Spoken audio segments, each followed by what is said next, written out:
The naming of the 26-man squad for Ghana's final friendly before the World Cup and the final training camp before the World Cup, albeit not officially being acknowledged as the final list, has been met with some hue and cry among members of the public. But materially, there aren't any surprises, apart from perhaps the disappointment that those who were clamoring for some players like Callum Hudson-Odoi and others to have changed nationality in that World Cup did not materialize, and the fact that the Andre Ayew question has been sorted out now and has been put to rest, there isn't really much of a surprise in the naming of this Black Star squad.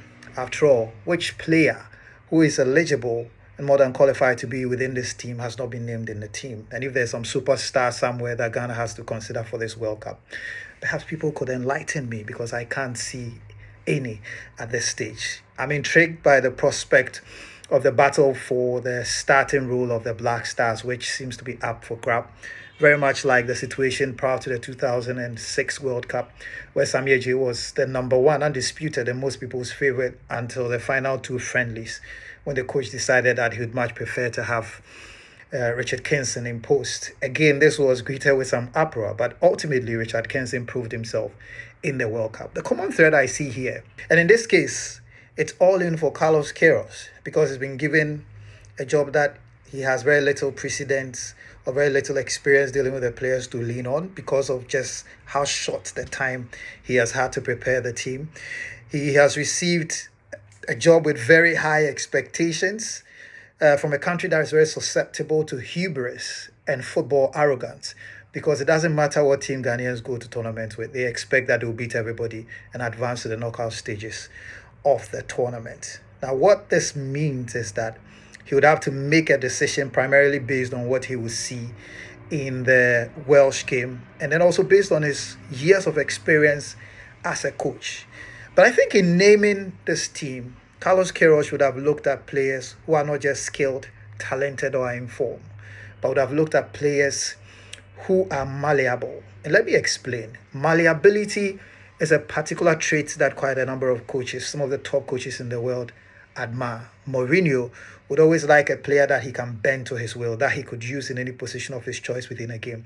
And that's how come Michael Essien was such a favorite of Jose Mourinho and played with him at Chelsea and even joined him in Real Madrid when he famously said he had a call from his daddy to join Real Madrid. Why was this so? A critical look at Essien's career will show that he played in almost every part of the field. He played as a centre-back, he played as a midfielder in both defensive and attacking midfield roles. He played on the right side of defence, he played on the right side of midfield. Typically, those are the kinds of players that coaches will like. And during this final training camp, Carlos Queiroz will be looking out for these attributes. The kind of player who shows up and say, I'm ready to fight for the team in whichever role you give me and based on whichever instructions you give me. And that's why I think Joseph Pinto does not deserve any sympathy whatsoever. Well, he wasn't selected, but I think he dug his own grave by the words that he said in a recent interview he granted, explaining why he was omitted from the team. And I'll quote him extensively. He said the only reason the coach gave him was that he doesn't defend. And then to quote him, he says, and I was like, I'm not a defender. I'm an offensive player. And if it is for me to defend, I'll defend in those kind of situations because I'm a player who is quick and who can take on players and just make decisions. And then he adds that to defend, I can defend, but not throughout the game. I can track back, but don't tell me to be a defender. This is the kind of attitude no top coach in the world would take. Pep Guardiola wouldn't take that. We've seen how often he's taking players and he's played them out of position because he feels at that material moment that is the position that the player is best deployed to help the overall team, and especially when he has options in those teams. So players ought to come willing to sacrifice for the team's cause and for the team to be able to succeed. When you lack that fundamentally as a player, for me, you do not deserve to join a team that a coach is taking to battle with such unrealistic expectation from a football crazy country like Ghana. And we've seen some of the best performances at international level. We saw Morocco at the 2022 World Cup. They went as far as they did, playing a low block, quick transitions game, which is how I'm expecting that Carlos Queiroz will set up his team. Some of the most offensive players in the Moroccan team spent 90 minutes defending. But nobody remembers that because ultimately it was about the results they were able to chalk in making it to the semi-final stage.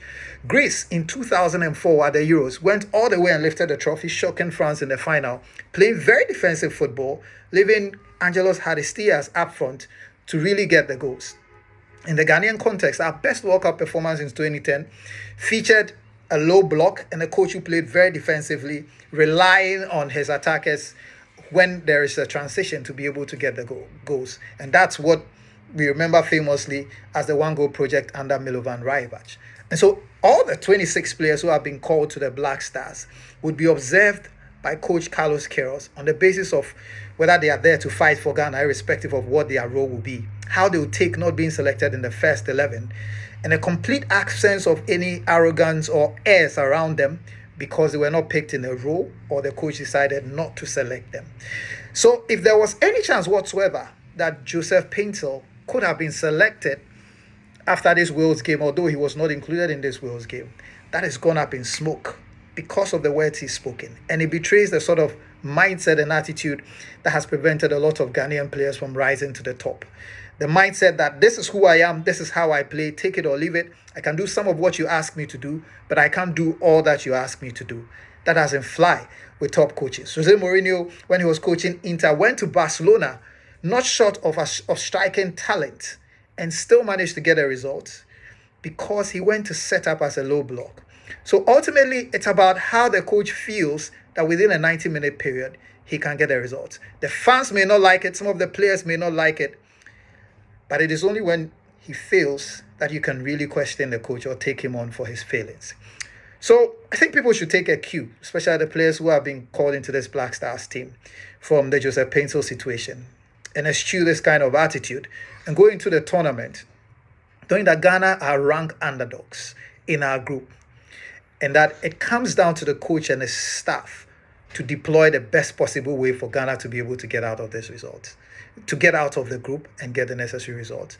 I'd like to say that as difficult as it is for Ghana and as unrealistic the expectations that the sports minister and other people have communicated, this tournament is probably one of the easiest to get out of the group from before because it's a 48-team tournament. And all you need really is 4 points to possibly finish as one of the best third place team. That's in a worst case scenario. In a best case scenario, enough to finish in the top two. And remember, there's only once in Ghana's World Cup participation that Ghana has won 2 games at the World Cup.